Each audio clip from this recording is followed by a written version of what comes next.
Chemaite Jorigoda Pemeguara, quinto grado, Tapengoje por Aiteque, AMSPM Chegua Pave, Coarapo Coindepende, Ararejewa, Aipotapo y Coaporo el juete de hija, Japoro Chaga Uja, Aipotape Hasaponaite. Ñeimejina Luque 12, ya supo a Pu, Mocoisumo Coipape. Ñembu Kumi, Ñamindumi Hanguaje y Mitame Ejauka, Mishirebe Japena. Upei Shano y tu ya ireyepe no yeimo aishui. Instruye al niño en el camino correcto y aún en su vejez no lo abandonará. Boepu koarape guaraja ejina pundiekoi hañepotu.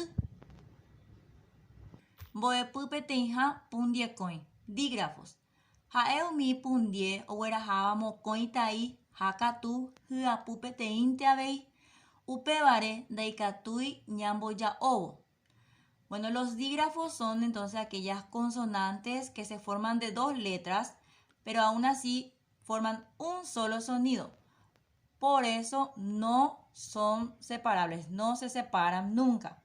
Y ellos son, los dígrafos son she, mbe, nde, nde, nte. Pundieko y yuruwa. Tenemos los dígrafos orales que son she y re. Y los dígrafos nasales son mbe, nde, nge, nte. Bueno, ahí entonces tenemos los dígrafos orales y nasales. Y ahora vamos a ver los ejemplos. Techapura membu. Quiero que observen también la separación de sílabas. Cómo debemos de separar. Los dígrafos siempre deben estar juntos. Tembiu, te, bi, u. Tapisha, tapisha. Shente, she, nte. Así entonces debemos de separar en sílaba cuando utilizamos los dígrafos. Uperire, llama potean del libro Towe 59.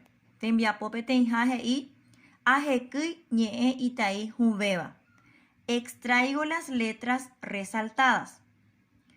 En el ejercicio 2, amoñe epg con añe. Separo en sílabas las palabras. Ejercicio número 3. Ajai atangarera jaeshauka pundiekoi. Escribo los nombres de estas imágenes e identifico los dígrafos. Apeche llamamos a cotembiapo.